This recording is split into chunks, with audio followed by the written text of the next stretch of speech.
بسم اللہ الرحمن الرحیم۔ شروع کرتا ہوں اللہ کے برکت نام سے جو نہایت مہربان اور رحم کرنے والا ہے۔ از خود نوٹس انتخابات کی تاریخ دینے کا اختیار وضاحت طلب۔ سپریم کورٹ نے پنجاب اور خیبر پختونخوا کی صوبائی اسمبلیوں کے انتخابات کی تاریخ کا اعلان نہ ہونے سے متعلق از خود نوٹس کیس میں صدر اور گورنر وفاقی صوبائی حکومتوں اور الیکشن کمیشن سمیت متعلقہ اداروں کو نوٹس جاری کر دیے ہیں۔ سماعت کے دوران چیف جسٹس آف پاکستان نے ریمارکس دیے ہیں کہ سپریم کورٹ کسی صورت آئین کی خلاف ورزی برداشت نہیں کرے گی۔ انتہائی غیر معمولی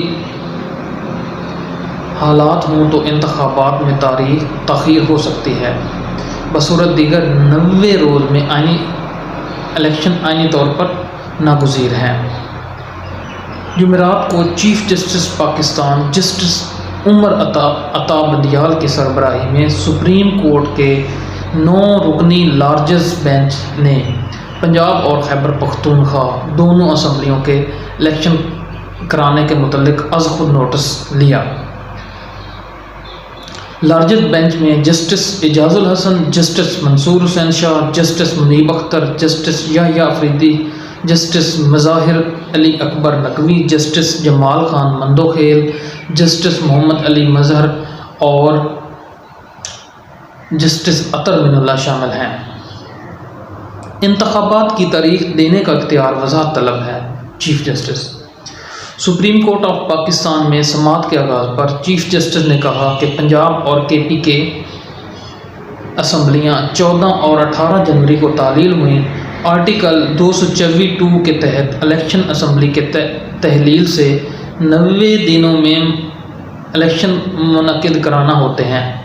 آرٹیکل 224 کی ایک ٹائم فریم دیتا ہے۔ جسٹس عمر عطا بندیال نے کہا کہ عدالت نے 3 معاملات کو سنا۔ صدر پاکستان نے سیکشن 57 کے تحت صدر نے انتخابات کا اعلان کیا ہے اور تاریخ دیتے وقت آئین کا سہارا نہیں لیا، جس کی وجہ سے ان کا فیصلہ بھی زیر بحث ہے۔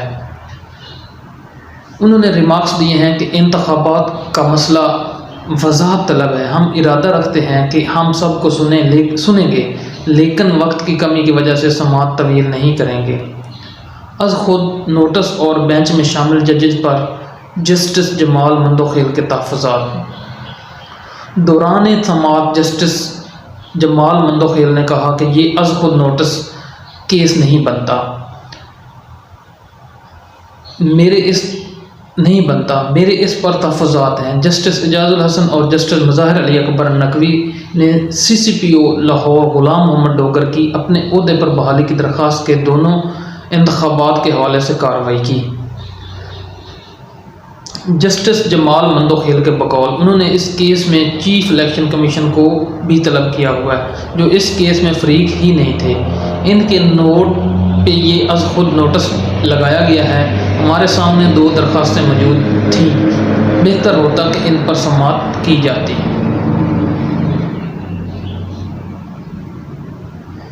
چیف جسٹس نے کہا کہ جسٹس جمال مندوخیل کے تحفظات کو عدالتی حکم کا حصہ بنایا جائے۔ انہوں نے ریمارکس دیے کہ ہمارے سامنے دونوں صوبائی اسمبلیوں کے اسپیکرز اور اسلام آباد ہائی کورٹ بار ایسوسی ایشن کی آئینی درخواستیں تھیں۔ ہم ان کو بحث کے لیے مقرر کر سکتے تھے، لیکن معاملے کی نوعیت، وقت کی کمی، لاہور ہائی کورٹ میں معاملے میں 1 ہفتے کے التوا اور صدر اور الیکشن کمیشن کے دونوں ہونے والے خط و کتابت اور صدر کی جانب سے تاریخ دینے کے بعد از خود نوٹس لینے کا فیصلہ کیا۔ جسٹس جمال جان مندوخیل نے کہا کہ کچھ آڈیو سامنے آئی ہیں جس میں عابد زبیری کچھ ججز کے حوالے سے بات کر رہے ہیں۔ ان حالات میں میری رائے یہ کیس 184(3) کا حصہ نہیں بنتا۔ جسٹس نے کہا 20 فروری کو صدر کے انتخابات کی تاریخ کے اعلان کے بعد صورتحال بدل گئی۔ کچھ سوال دونوں اسمبلی کے اسپیکر نے اپنی درخواستوں میں شامل کیے ہیں۔ سپریم کورٹ نے صرف آئینی نکتہ دیکھنا ہے اور اس پر عمل درآمد کرانا ہے۔ ہم نے آئندہ ہفتے کا شیڈول منسوخ کیا ہے تاکہ یہ کیس چلا سکیں۔